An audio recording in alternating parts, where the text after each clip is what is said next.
வணக்கம். அதிமுகவினுடைய சட்டமன்ற உறுப்பினர்கள் பதவியை ராஜினாமா செஞ்சுட்டு தாவைக்காவில் இணைகிறது குறித்து சில கருத்துக்கள் பேசுங்க அப்படின்னு கேட்டிருந்தாங்க. நாம இங்க ஒரு சில பார்வைகள் முன்வைக்கிறோம். அதனால இது சரி அது சரி இதான் நடந்தது அதான் நடந்தது அப்படிலாம் நாம பேச வரல. இப்போ பொதுவா ஒரு அலை அரசியல் இப்ப நிகழ்ந்திருக்கிறது அலை அரசியலா நான் பாக்குறேன். அலை அடிச்சிருக்குன்னு நான் பாக்குறேன். அது ஒரு புரிதலா எடுத்து நாம பேசுறோம் சில விஷயங்கள். இப்போ அப்படி நான் சொல்லும்போது உடனடியாக நீங்க சில விஷயங்களை பேரலா உடனடியாக நீங்க சில விஷயங்களை மனதில் கொள்ளலாம். நரேந்திர மோடி அலை எடுத்துக்கோங்க, இப்போ விஜய் அலை எடுத்துக்கோங்க, அரவிந்த் கெஜ்ரிவால் அலை எடுத்துக்கோங்க.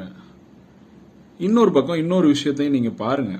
அதாவது ஒய்எஸ்ஆர் காங்கிரஸ் கட்சியினுடைய அவங்களுடைய வெற்றி, பிறகு அவர்களுடைய தோல்வி. இன்னொரு பக்கம் அரவிந்த் கெஜ்ரிவால், நரேந்திர மோடி இவர்களுடைய தொடர் வெற்றிகள். இது ஒரு பக்கம். அதுல சிறு சிறு பின்னடைவுகள் இருக்கலாம், அதுக்குள்ள நான் வரல. இப்போ உதாரணமா எடுத்துக்கிட்டீங்கன்னா 2வது தேர்தலில் ஆம் ஆத்மி பார்ட்டி, சாதாரண மனிதனின் கட்சி, அரவிந்த் கெஜ்ரிவால் தலைமையிலான கட்சியில 2வது தேர்தலில் 70ல் 67 சீட் அடிச்சாங்க. 3வது தேர்தலில் 70ல் 62 சீட் அடிச்சாங்க. இப்படிலாம் இருக்கு. இப்ப இந்த அலை அரசியல் வரும்போது நிறைய விஷயங்கள் நடக்கும். ஏன்னா அடுத்த ஒரு 10-15 வருஷம் இவங்க தான் அப்படின்னு ஒரு சிலர் என்ன பண்றாங்க, அப்படி பண்ணுவாங்க அப்படின்னா அவ்வளவுதான், முடிஞ்சிருச்சு. இன்னொரு 10-15 வருஷம் இந்த கட்சி ஒரு சிம்ம சொப்பனமா இருக்கும். அப்படி இருக்கும்போது நாம அந்த நேரத்துக்காவது அங்க போலாமா அப்படிலாம் கூட நிறைய பேர் யோசிப்பாங்க. இதுல இன்னொரு விஷயத்துக்கு வருவோம். இப்போ அதிமுகவில் இந்த தேர்தல் முடிவுகள் வந்த உடனே ஒரு கருத்து பிளவு இருக்கிறத நம்ம பார்த்துட்டோம்.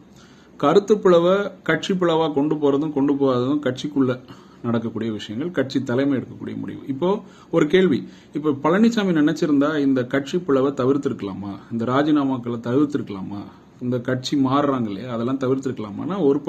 ஒரு பார்வையில பார்க்கும்போது தவிர்த்திருக்கலாம். அவங்க என்ன சொல்லியிருக்கலாம் அப்படின்னா, கருத்து பிளவு இருக்கு, நமக்குள்ள ஒரு ஒற்றுமை இல்ல, நான் ஒரு மாதிரி யோசிக்கிறேன், நீங்க ஒரு மாதிரி யோசிக்கிறீங்க, சரி. நம்பிக்கை வாக்கெடுப்பு அந்த நடக்கும் பொழுது, அதாவது அந்த பெரும்பான்மை வாக்கெடுப்பு நடக்கும்போது ஃப்ளோர் டெஸ்ட்ல நீங்க மனசாட்சிப்படி வாக்களிங்கன்னு சொல்லலாம். கொறடா உத்தரவுல மனசாட்சிப்படி வாக்களிங்க, அதனால நமக்குள்ள பிரிவு வேணான்னு சொல்லலாம். இன்னொரு பக்கம் அவர் என்ன யோசிக்கலாம், நான் ஒரு தலைமை, நீங்க ஒரு அணியா இப்ப செயல்பட்டீங்கன்னா நாளைக்கு கட்சி என்ன ஆகுறது, என் தலைமை என்ன ஆகுறது, இப்படிங்கிற கேள்விகளுக்குள்ளெல்லாம் சிக்கி ஒரு கட்சி பிரச்சனைகளை சந்திக்கும். அதை தவிர்க்க முடியாது. குறிப்பா ஒரு அலை அரசியல்ல பெரும்பான்மை இல்லாத ஒரு சூழ்நிலையில இது போன்ற விஷயங்கள் நடக்கும். நன்றாக கூர்ந்து ஆராய்கிறவர்களுக்கு இது தெரிந்த ஒன்றுதான். இன்னும் சில பகுதிகளை நாம் அடுத்தடுத்த காணொளிகளில் பார்ப்போம். நன்றி.